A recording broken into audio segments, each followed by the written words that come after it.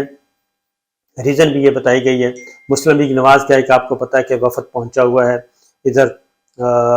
London میں پہنچا ہے، اور وہ ہے مریم صاحبہ کے جو ہیں کیا کہنا چاہیے گروپ کے لوگ ہیں،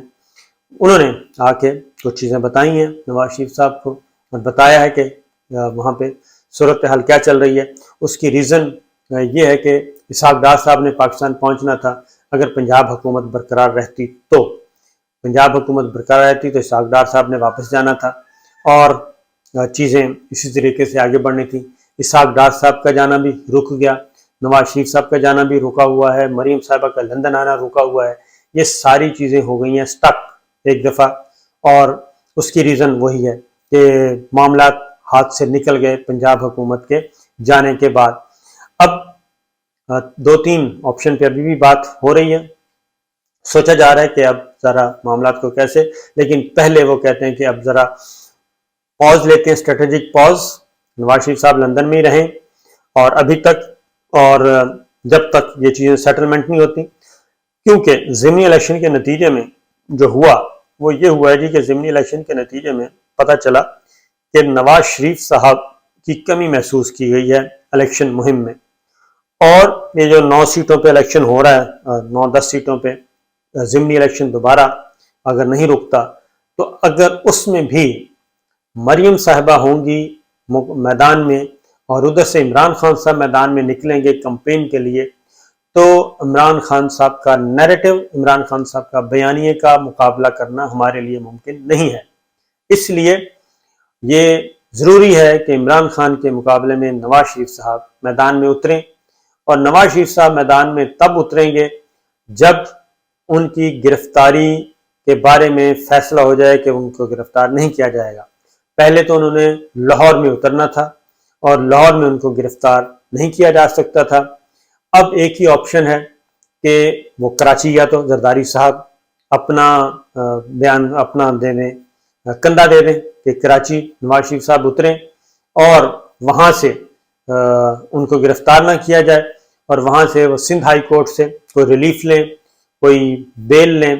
پہنچنے کی متعلقہ عدالت میں، اسلام آباد یا پنجاب جہاں بھی پہنچنا ہے، لاہور ہائی کورٹ، تو وہاں سے ان کو ملے ریلیف اور براستہ سڑک پھر آئیں کراچی سے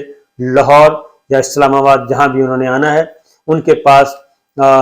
جو ہے انٹرم بیل نہیں بلکہ ٹرانزٹ بیل جو ہے وہ ہوگی، راہداری ضمانت وہ ان کی جیب میں ہوگی۔ تو اس طرح کی چیزیں سوچی جا رہی ہیں، یا پھر لیجسلیشن ہی ایسی کر دی جائے کہ جس کے نتیجے میں نواز شریف صاحب کے مقدمات جو ہیں وہ ختم ہو جائیں۔ لیکن اس میں ایک بہت بڑی رکاوٹ ہے نواز شریف صاحب کے مقدمات اور اس طرح کی چیزوں کے بارے میں، وہ انشاءاللہ میں اگلی ویڈیو میں بتاؤں گا کہ اسی لیے جو کچھ سوشل میڈیا پہ ایک چیز چل رہی ہے باقاعدہ طور پہ ٹارگیٹڈ کر کے، وہ میں بتاؤں گا انشاءاللہ اگلی ویڈیو میں۔ اجازت دیجیے، اللہ حافظ۔